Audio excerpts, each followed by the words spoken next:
Collections ആണ് ഇന്നത്തെ വീഡിയോയിൽ ഉൾപ്പെടുത്തിയിരിക്കുന്നത്. നല്ല ബ്യൂട്ടിഫുൾ ആയിട്ടുള്ള 4 ഷെയ്ഡ്സ് ആണ് നമുക്ക് അവൈലബിൾ ആയിട്ടുള്ളത്. മെറ്റീരിയൽ സെമി റോസ് സിൽക്ക് ആണെങ്കിലും കറക്റ്റ് നമ്മുടെ പ്യൂർ റോസ് സിൽക്കിന്റെ അതേ റിച്ച്നെസ് ഉള്ള ഫാബ്രിക് ആണ്. ക്ലോസ് കാണിച്ചു, മെറ്റീരിയലിന്റെ ക്ലോസ് കാണുമ്പോൾ നിങ്ങൾക്ക് മനസ്സിലാവും നമ്മുടെ കറക്റ്റ് ആ ഒരു പ്യൂർ റോസ് സിൽക്ക് വെയർ ചെയ്യുന്ന അതേ ഒരു ഫീലിൽ നമുക്ക് വെയർ ചെയ്യാൻ പറ്റുന്ന അടിപൊളിയായിട്ടുള്ള ഒരു പാറ്റേൺ ആണ്. അതിനകത്ത് യോക്കിന്റെ പോർഷനിൽ ഇതുപോലെ ത്രെഡ് വെച്ചിട്ട് എംബ്രോയിഡറി വർക്ക് ചെയ്തിട്ട് അതിന് പുറമെ ഇതുപോലെ ഹാൻഡ് വർക്ക് കൊടുത്ത് ഹൈലൈറ്റ് ചെയ്തിട്ടുണ്ട്. യോക്ക് ഫുള്ള് കവർ ആവുന്ന വിധത്തിലാണ് ആ ഒരു ഹാൻഡ് വർക്ക് കൊടുത്ത് ഹൈലൈറ്റ് ചെയ്തിരിക്കുന്നത്.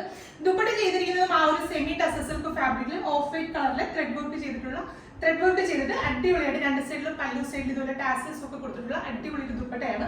ബോട്ടത്തിന് വേണ്ടിയിട്ട് സെയിം ടോണിൽ തന്നെ വരുന്ന കോട്ടൺ ആണ് ഫാബ്രിക് വരുന്നത്. അപ്പോൾ പ്രൈസ് 1800 ആണ്. 1800 റേഞ്ചിലാണ് ഈ അടിപൊളിയായിട്ടുള്ള അൺസ്റ്റിച്ചഡ് സൽവാസിന്റെ കളക്ഷൻസ് വരുന്നത്. ഫസ്റ്റ് ഷെയ്ഡ് വരുന്നത് നല്ല ബ്യൂട്ടിഫുൾ ആയിട്ടുള്ള ബർഗൻഡി ഷെയ്ഡ്. അപ്പൊ നെക്സ്റ്റ് ഷെയ്ഡ്സ് നോക്കാം. അടുത്ത ഷെയ്ഡ് വരുന്നത് നല്ല ബ്യൂട്ടിഫുൾ ആയിട്ടുള്ള ഡസ്റ്റി ലാവൻഡർ വിത്ത് ഗ്രീൻ ഷെയ്ഡിലുള്ള ത്രെഡ് വർക്ക്.